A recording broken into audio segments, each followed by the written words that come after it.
Assalamualaikum kawan, kita berada di pabrik minyak kayu putih yang berada di Ponorogo, tepatnya di Dusun Sukun, Desa Sidoarjo, Kecamatan Pulung. Ini dari kota sebelah timurnya sekitar 7 km. Nah, ini merupakan pabrik baru, yang sebelumnya itu pabrik lama itu berada di sebelah timurnya sekitar jarak 300 meter. Nah, di sini nanti kita akan lihat apa saja alat-alat yang ada di dalam pabrik ini, termasuk cara kerja pengolahan minyak kayu putih dari daun yang dimasak sampai menghasilkan minyak kayu putih. Nah, ketika masuk pabrik ini nanti akan pertama kali kendaraan yang membawa daun minyak kayu putih itu akan melewati sini, yang akan ditimbang berapa muatan dari ataupun kapasitas dari daun yang akan dimasak. Dari arah timbangan ini nanti kendaraan akan masuk ke ruang sini. Ini pintu gerbang, kendaraan bisa masuk nih di sini nanti. Nah, ataupun nanti kendaraan masuk ke sini untuk bongkar muatannya. Nah, setelah kendaraan masuk ke ruangan ini, nanti muatannya akan diturunkan. Di sini akan ditemui beberapa lubang atau sekitar kuakan. Nah, ini digunakan untuk mengemas daun yang akan dimasak. Yang pertama nanti ini dimasukkan ini sebagai alas. Alas nanti dimasukkan ke sini, terus daun dimasukkan ke sini. Setelah itu alas ini akan ditarik dengan alat ini dikaitkan ke sini. Ini untuk mengaitkan, terus ditarik oleh kren di atas ini, kren yang fleksibel bisa bergerak ke kanan kiri, ke sudut X, Y, Z, ke sudut X, Y. Nah, itu dengan kapasitas kren 3 ton itu. Nah, untuk mempersingkat cara mengemas daun ini disediakan 4 lubang di sini. Daun yang sudah dikemas dan ditarik oleh kren ini nanti akan dimasukkan ke dalam tiap-tiap kettle itu ya. Ada kettle itu adalah tempat untuk memasak. Di situ ada 8 kettle. Oke, kita menuju ke tempat kettle ya. Ini sebagai tempat operator pemasak.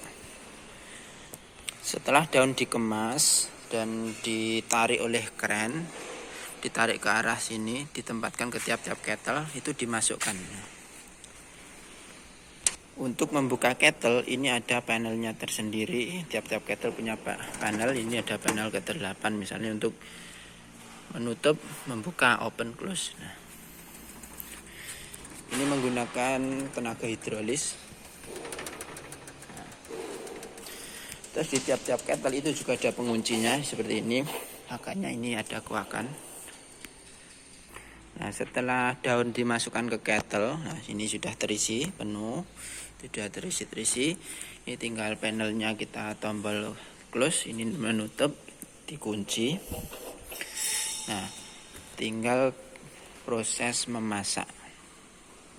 Nah, memasak minyak kayu putih itu caranya gimana? Setelah daun masuk ke kettle, kita membutuhkan panas. Nah, panas itu yang kita butuhkan panas berupa uap ya. Nah, panas yang kita butuhkan itu dapat kita hasilkan dari tempat dapur pembakaran ini. Ini dapur pembakaran yang kotak itu. Nah, kita butuh uap panas itu dihasilkan dari uap air yang dididihkan. Nah, tempatnya di sebelah itu. Mari kita ke sana dulu. Seperti yang saya jelaskan tadi, tiap-tiap kettle itu membutuhkan uap panas untuk memasak daun minyak kayu putih. Jadi intinya gini, daun minyak kayu putih yang sudah dimasukkan ke kettle itu ditutup rapat, itu dialiri uap panas. Nah, uap panas itu siapa yang menghasilkan? Yang menghasilkan adalah ini, boiler, tempat mendidihkan air. Nah, air itu dididihkan, di situ diambil uapnya, uapan bertekanan. Nah, itu masuk ke sini. Nah, sampai lewat pipa-pipa dan dimasukkan ke tiap-tiap kettle seperti itu. Untuk mendapatkan sumber panas berupa uap itu kita bahas tersendiri di sini. Kita bahas ini dulu. Nah, panas yang dibutuhkan untuk mendidihkan air, yang ini kan ada suplai air yang akan dididihkan yang ada di tabung itu ya, di tabung belah atas itu tadi. Ini dibakar menggunakan bahan bakar yang hemat. Hemat itu berasal dari sisa daun yang sudah dimasak. Nah, ini di briket, terus setelah itu dimasukkan ke ruang dapur pembakaran, dibakar menghasilkan panas. Nah, panasnya digunakan untuk mendidihkan air. Air mendidihkan ada uapnya. Uapnya itu bertekanan tinggi. Nah, itu dialihkan ke kettle tadi. Nah, di tempat dapur pembakaran itu sendiri itu ada untuk ini membuang abu. Di sini juga untuk tempat memasukkan bahan bakar. Nah, seperti itu. Sangat berat. Ini alat untuk apa itu? Mendorong bahan bakar. Nah, di sini ada sejenis pompa air. Nah, sejenis pompa air. Nah, pompa air itu untuk menghisap ini. Ini adalah tandon air, stok air yang akan dimasak, dididihkan, yang akan nanti diambil uapnya. Nah, ini dimasukkan ke situ. Nah, dalam boiler pemasakan. Nah, kita lihat ke atas ya. Ini kita naik tangga dulu.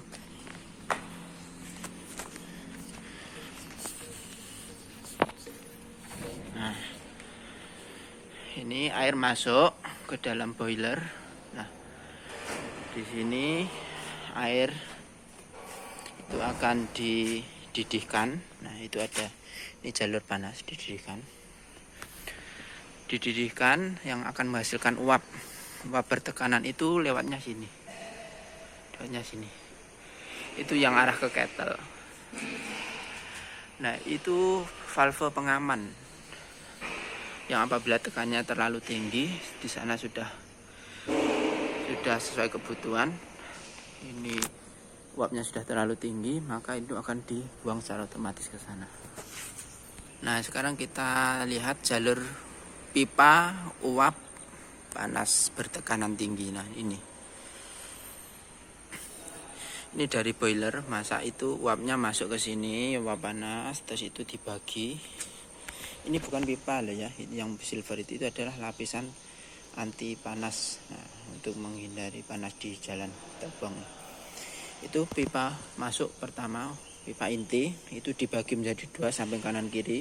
Nah, tiap pipa, jalur pipa 2 itu yang satu mensuplai 4 kettle, yang satu mensuplai 4 kettle seperti itu. Nah, itu adalah jalur panas yang dibutuhkan untuk memasak pada ke-8 kettle ini.